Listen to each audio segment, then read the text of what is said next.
Hello, everybody. I have some information to share with you for the next couple of days. So, if you are seeing this, this is advice for your spiritual practices and like an energy reading um, from June 8th until the end of the full moon on Wednesday, which is going to be a full moon in Sagittarius. And um, I do have another video that goes over all of the dates, but for some reason it just doesn't want to post. So we're going to do this in chunks. So the first thing I really want to say is right now, if you have been on your spiritual journey for a while, right? I mean, even if you're kind of new, um, you're going to be feeling a lot of the energetic shifts right now.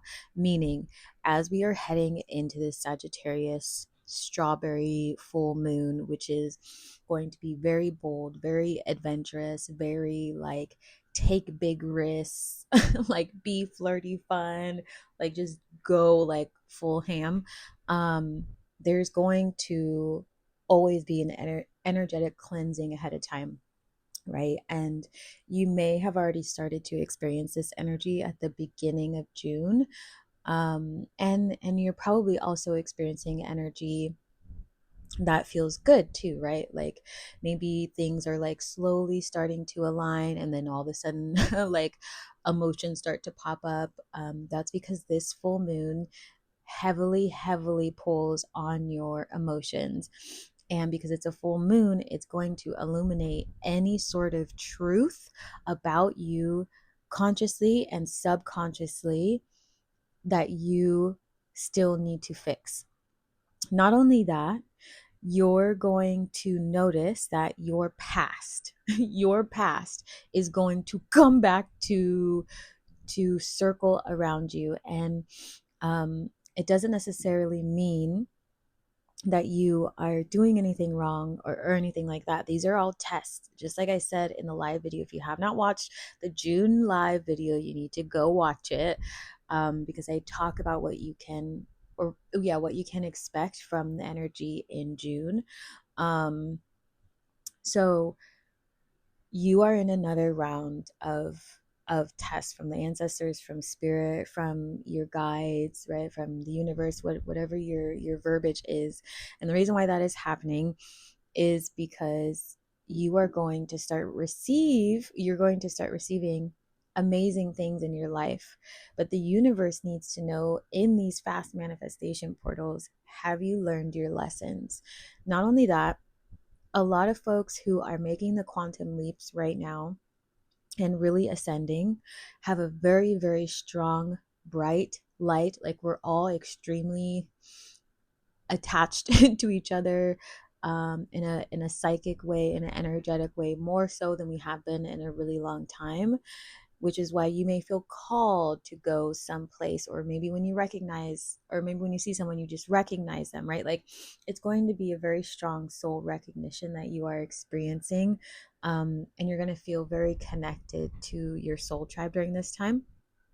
um, so if you are having energies that are circling around you, allow yourself to be the observer of what is going on, right? If you are if you are in that situation where your past is coming back, how are you responding to it, right? Are you allowing your emotions to get the best of you? Are allowing yourself to have negative thoughts? Are you dragging yourself through the mud? Or are you actually learning your lessons and taking action immediately so you can solve it, right?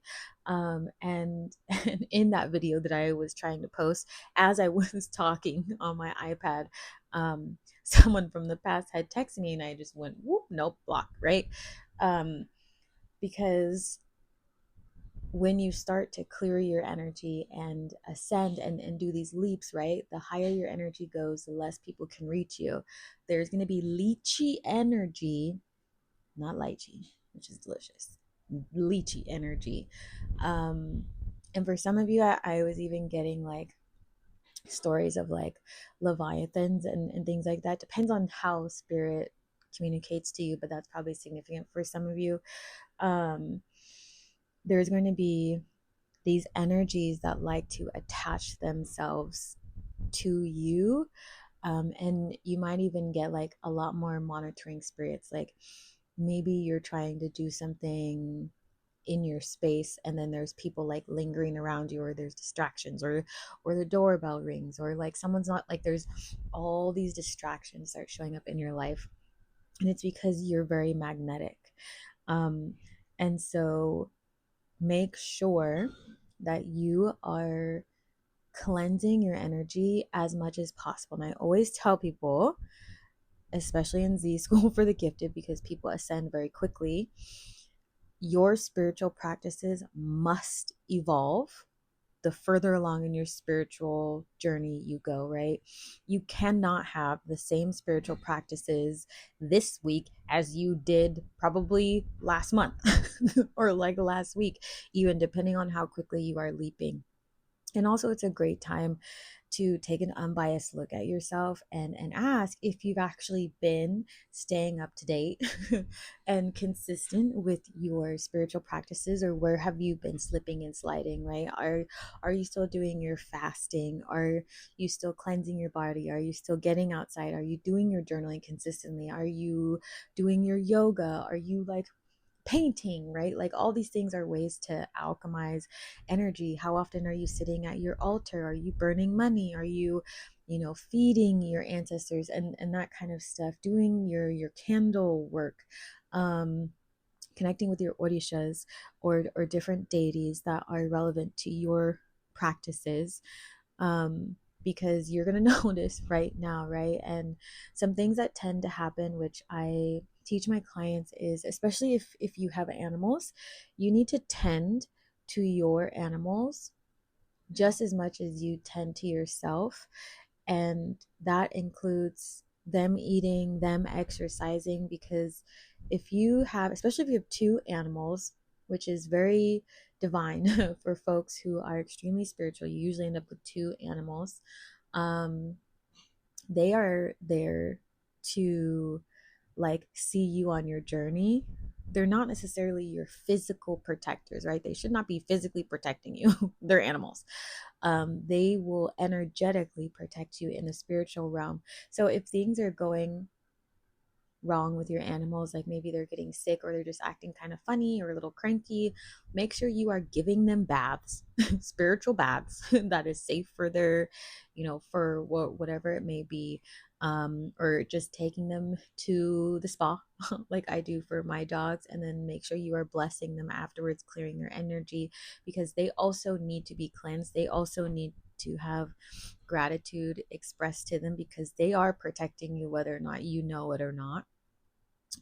So be respectful of them too, and they're also going to be a form of protection for you, right, in the spiritual realm. So if you're not tending to your animals, you're also not tending to your spirituality.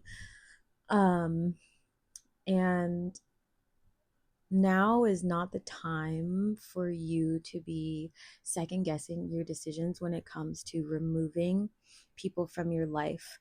And it could also be like folks that maybe you've met in the last couple of months, right? Like spirit's gonna bring it full circle and be like, are you sure you want this person in your life? Because they're gonna start acting weird, right? If you even pull back your energy a little bit, see what happens. See what happens in these next couple of days, and do what you need to do to cut the energy away. I'm also getting like, stop complaining about what is going on during this cleansing, what's going on in your life. If you are waking up alive, say thank you. The other thing that's also important is, for those of you who are stepping into the spotlight, your herbalists and your activists and things like that, there's a lot of things going on in the world right now that are extremely chaotic, extremely sad, and there is so much work to be done. So see this as an opportunity for you to step up to your leadership skills and actually make an impact instead of just talking about making an impact. Make an impact. Because I know that there's a lot of folks on social media, and there's a tendency to like not make an act or not make an impact or take action because it's you see it in the future as people are like needing help. There's a group of people who are not doing anything about it, right? And so give yourself permission to help with the resources that you do have, with the capacity that you do have, so people are being helped. Because I know also a lot of you consider yourself like light workers and earth angels and teachers and folks who are really holding space for the community. And I want you to really ask yourself, are you actually showing up for your community, or are you just talking about it and leaving it up to spirit, right? um that's you spiritually bypassing and not doing your healing work to help yourself take action and fulfill the promise that you made for your soul contract and things like that. But also, as someone who's a civil rights activist, human rights is important, animal rights is important. um, and and so you don't get to call yourself a healer or 144 or chosen unless you are actually helping people. Like, that's not how it works. That just means you are choosing yourself. You're not choosing spirit or anything. Spirit chooses people. Spirit chooses, it's their gifts, however you want to phrase it, right? Like, they're little human gifts. um Creation. And so remember that when you choose other people, when you go to help them, you are also choosing spirit. Um, and it's also good karma, right? What's your good karma deed?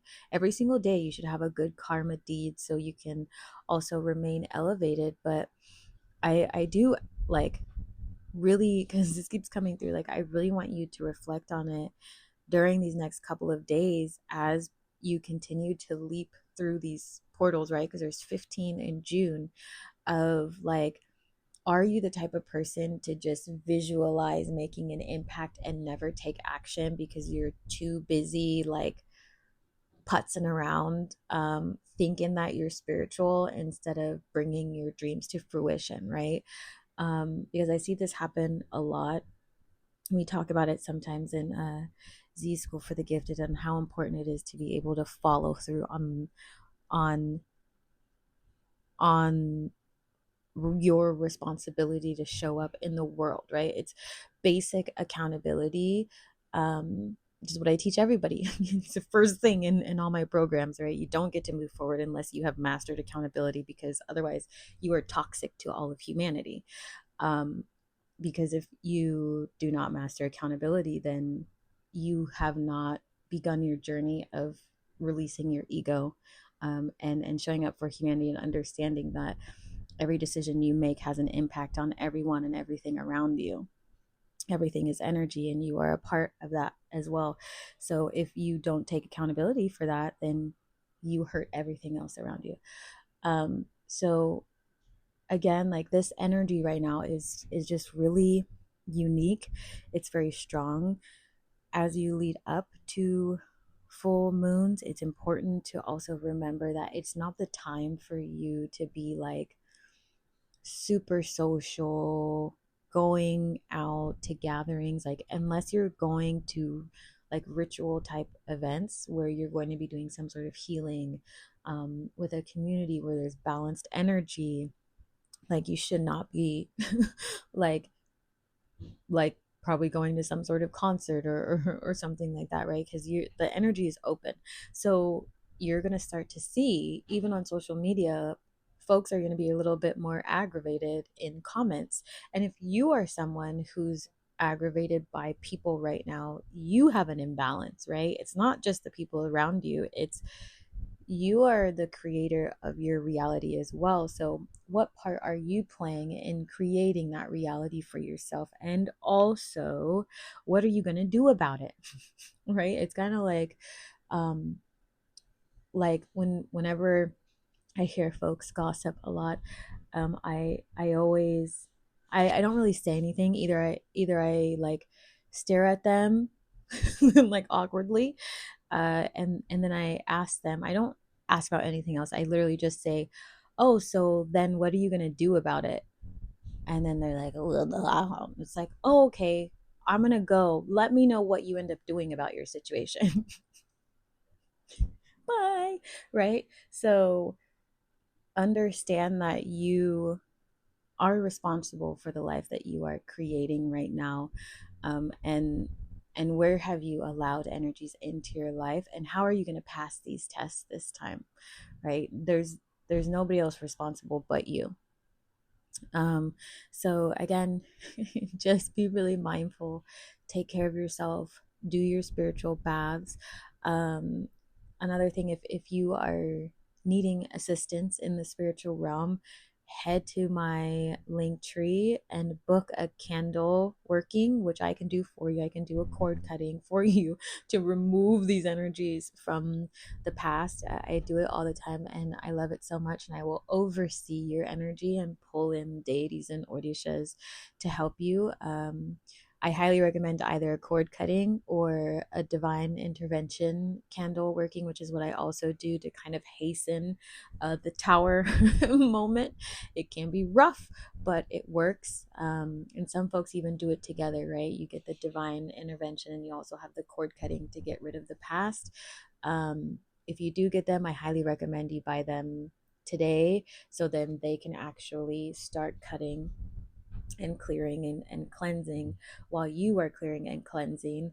And then when the full moon comes, you can fully recall your energy back, cleared, cleansed, and wrapped in love and healing, and continue to move forward. Another thing I wanted to add, is also if you are like more in your masculine energy, gender aside, and you're getting a little temperamental, right? Allow yourself to be tempered by the elements, because sometimes when folks are heavily in their masculine energy, you start to get really aggravated.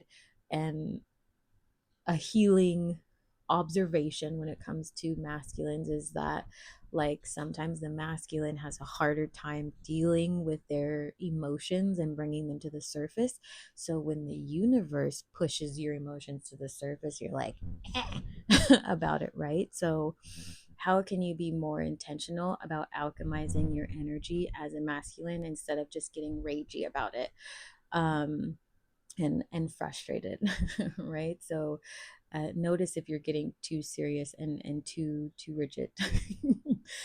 Maybe go to the float spa or something. um, bring in feminine energy. Don't pull on a feminine energy, but bring in a feminine energy to help balance it out because it needs to go somewhere. um, and if you are more in the feminine energy and you are finding that your emotions are kind of up and down, like, oh, I don't know why I did that, and like, again, gender aside, um, alchemize it through movement. Alchemize it through movement. Um, and like, because the thing is when you're feminine and you're deep in your emotions and then you drop further into your emotions, you have to bring the energy of fire, which usually comes from masculine, or pitta, right? Pitta, the fire. um, so running, yoga, or like even a vinyasa every once in a while, um, drinking lots of warm water because it's actually warm, it's a fire.